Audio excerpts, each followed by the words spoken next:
各位朋友们大家好，安安大家好，我是苏探，欢迎收看这一期的节目。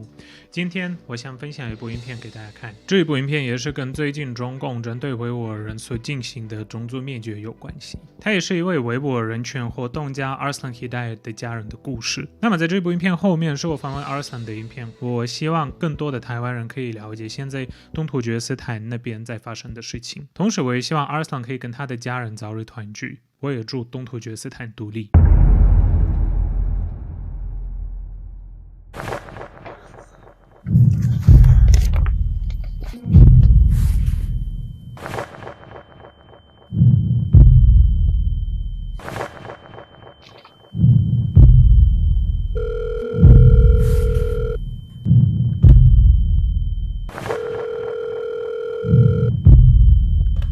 你第一次就是跟我听说的一样吗？就家里没有人了吗？现在？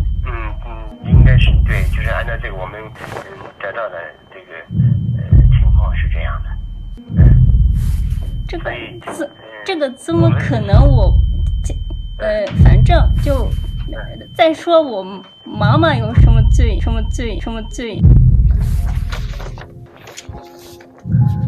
Our story.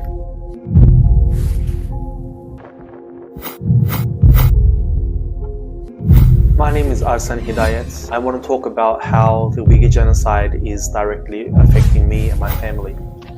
This is Abdurrashid Tohti, my father-in-law. 爸爸呢？爸爸您是那个因犯聚众扰乱社会秩序罪，准备实施恐怖活动罪，被依法判处有期徒刑16年11个月。My mother-in-law, Tajul Qadir, was also sentenced. 妈妈有什么罪呀？50多岁的一个女人。这里面当时说的是2017年12月13号啊，是因为准备实施恐怖活动罪被判处了13年有期徒刑。This is a very typical crime that China sentences Uyghurs. My brother-in-law, Ahmadjan Abdurrashid, was sentenced back in 2016 for 7 years. And my other brother-in-law, Amtili Abdurrashid, has also been sentenced. 然后弟弟是妹妹代理吧？就是。他是2017年8月20号，因犯拘禁4罪，准备实施恐怖活动罪被判处15年11个月。Now, these people are innocent. My family is innocent. They have committed no crimes. To this day, we've been trying our very best to find out where they are, to find out their well-being, hell, to even find out if they're even alive or not. And let's just say they even were guilty of these crimes and are labeled as prisoners. What sort of prisoner does not have the right to be in contact with their own family members? Prisons around the world, prisoners have rights. They have at least the right to be in contact with their family. What sort of government is this to lock up millions of people, these innocent people who just go about their daily lives and yet labeled terrorists? This is why my wife and I, we've dedicated our lives to highlighting the Uyghur genocide all around the world. We are based here in Washington, D.C. But to this day, we have no idea where our family members are.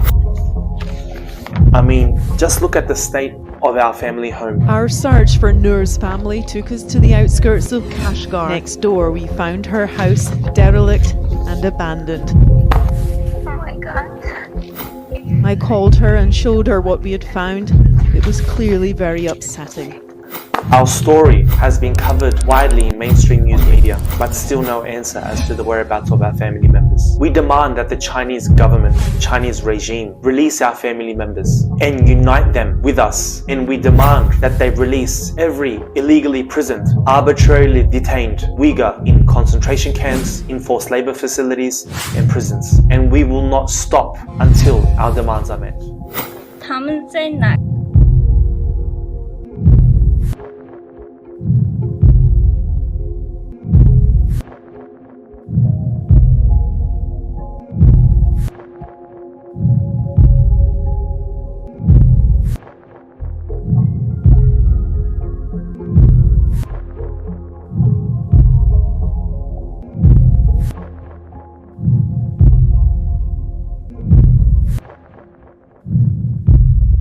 ？All right, Arslan, thank you so much for joining. Thank you so much for taking your time to take part in my show. I have watched the recent video that you published about your family. Can you tell the viewers How are they right now? Did you hear anything from them recently? And what is China currently doing against the Uyghur people? Well, first, thank you for having me on your show. Yeah, that's the whole point. I made the video because we haven't heard anything from them. I've had to make a video. I cannot go there to visit my family. My wife, my sister-in-law, and their grandchildren cannot go and visit their family members to see how they're doing. The last we've heard, the news that we had many years ago, was that after speaking to a Chinese official in the Chinese embassy in Turkey, Ankara, they had told us that they had been sentenced anywhere between 13 and 17 years to prison. And their crime was thinking about committing terrorist activities, which literally means a thought crime, which literally means they were Muslim. And most Uyghurs have been sentenced for this, either practicing Islam and simply identifying as Uyghurs. And they've been wrapped up in the whole concentration camps with millions of Uyghurs, and we have no idea even if they're alive or dead. We have no news, their location, their health, their well-being.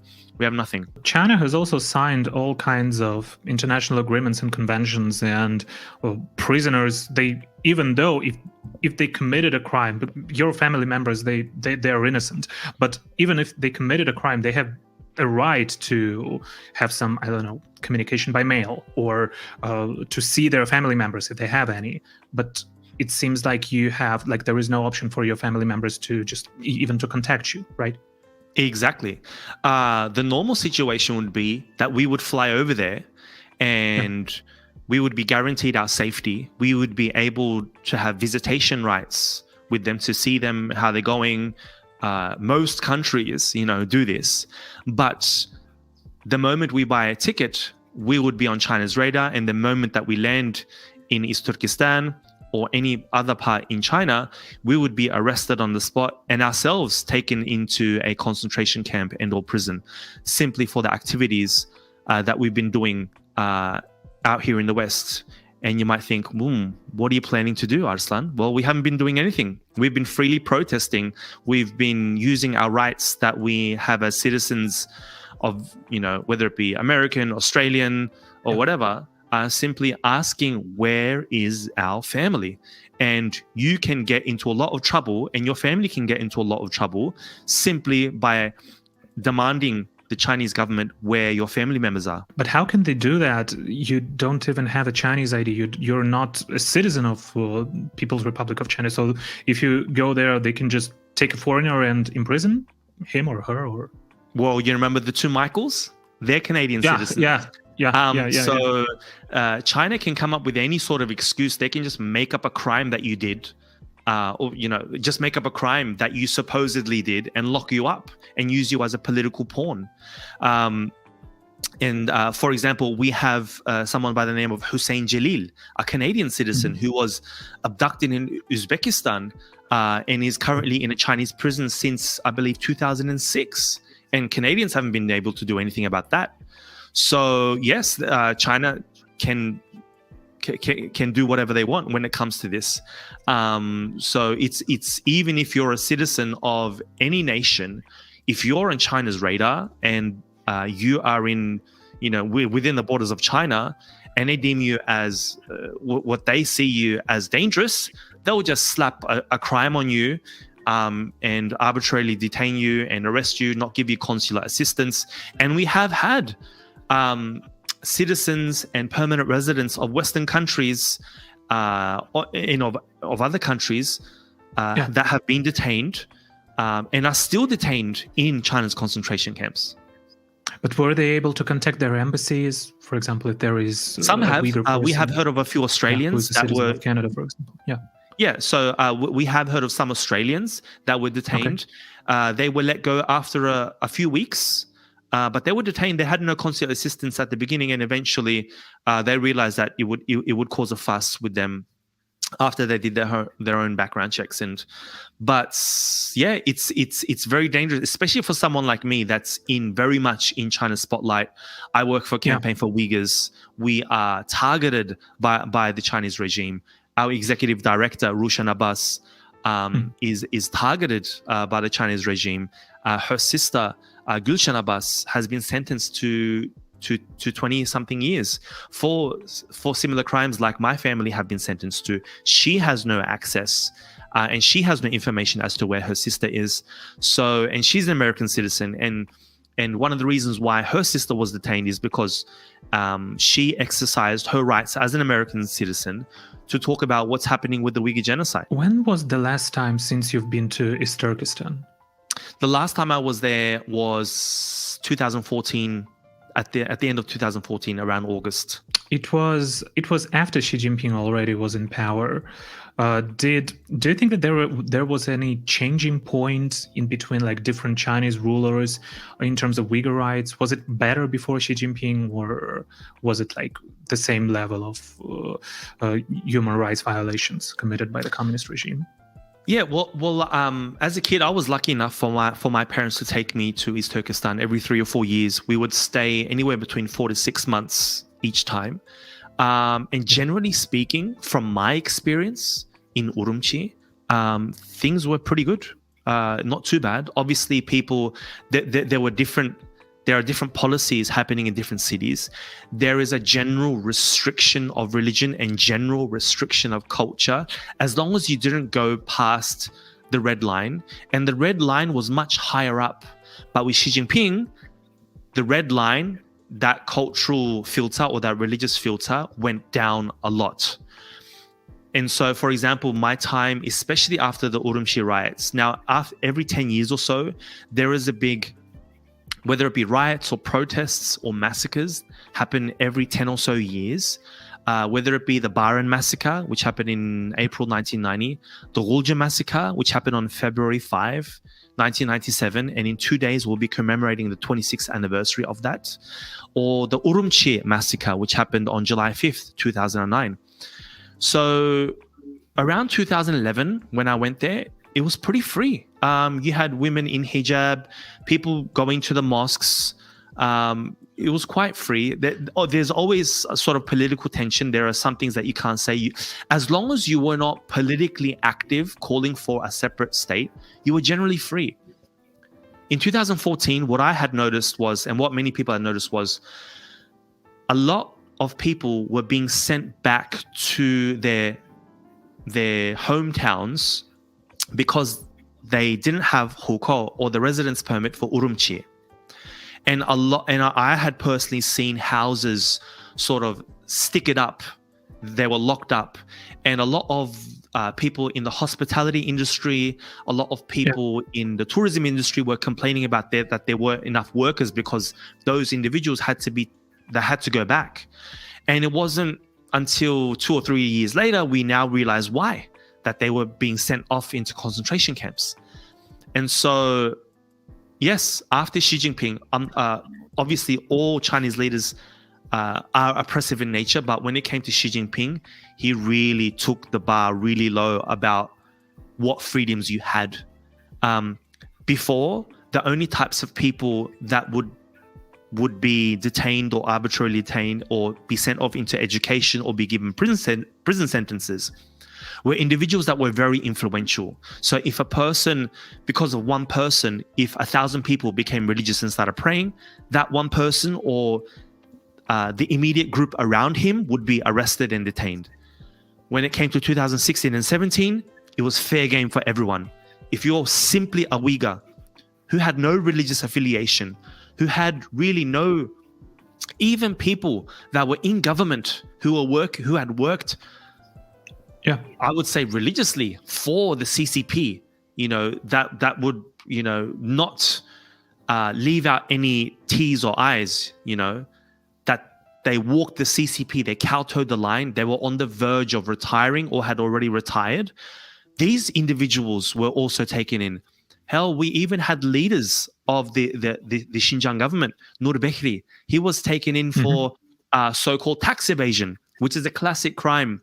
Political leaders are taken in, and he was, groomed by the CCP. So any Uyghur was fair game by then.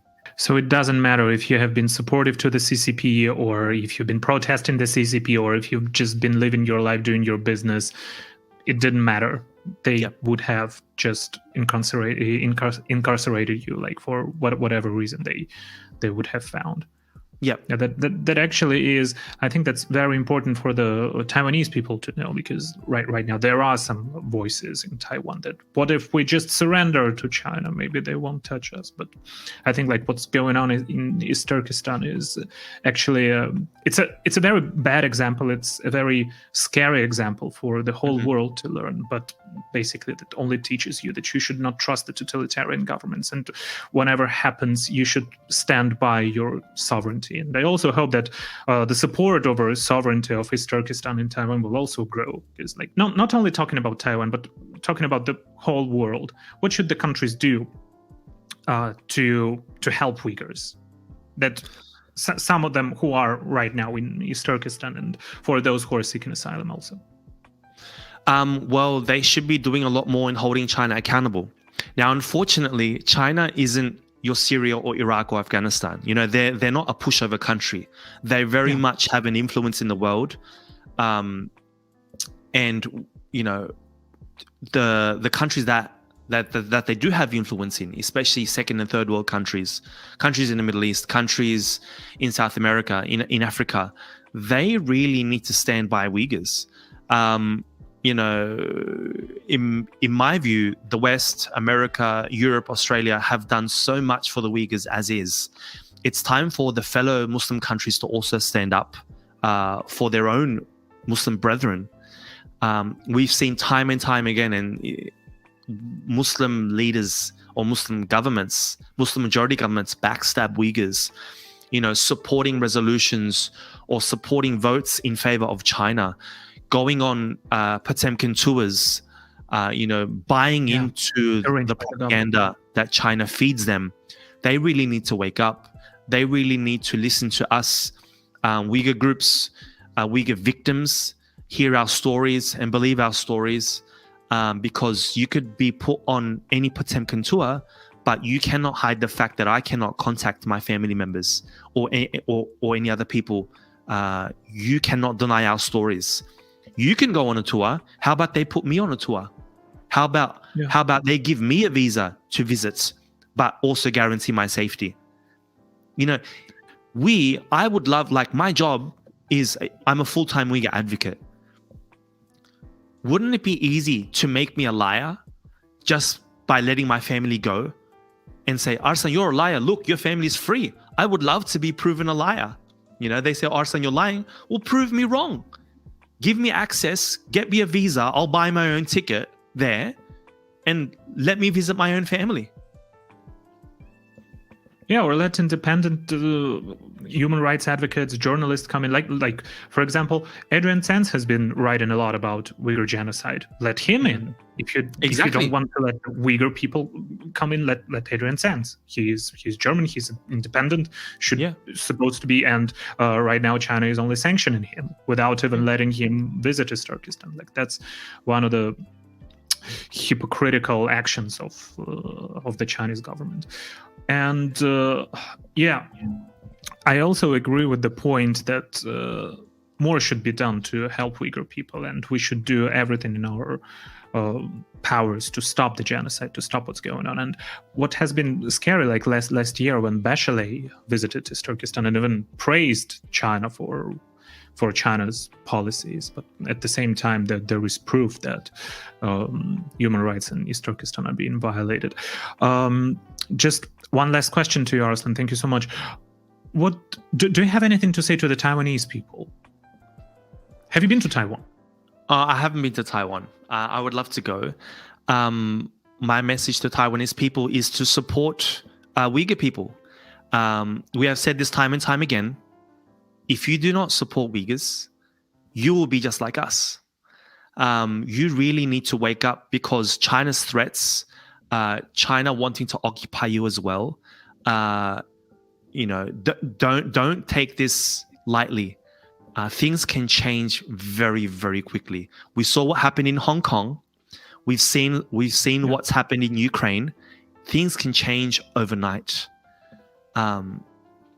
Speak up more for Uyghurs. The Taiwanese parliament has done a lot for Uyghurs. We do have representatives there, which is great. And but we really need to do more and support Uyghur independence, support East Turkestan's independence. And yeah, this would be my message. And don't buy into Chinese propaganda. Yeah. So it's like a natural alliance between the people of East Turkestan and the Taiwanese. And I hope that the more Taiwanese people will also realize that. Thank you so much, Arslan. And I really wish you well. You're doing a very good job in advocating for the rights of the oppressed people. And I hope that your family will be free one day and you can just join each other and that East Turkestan will be free one day.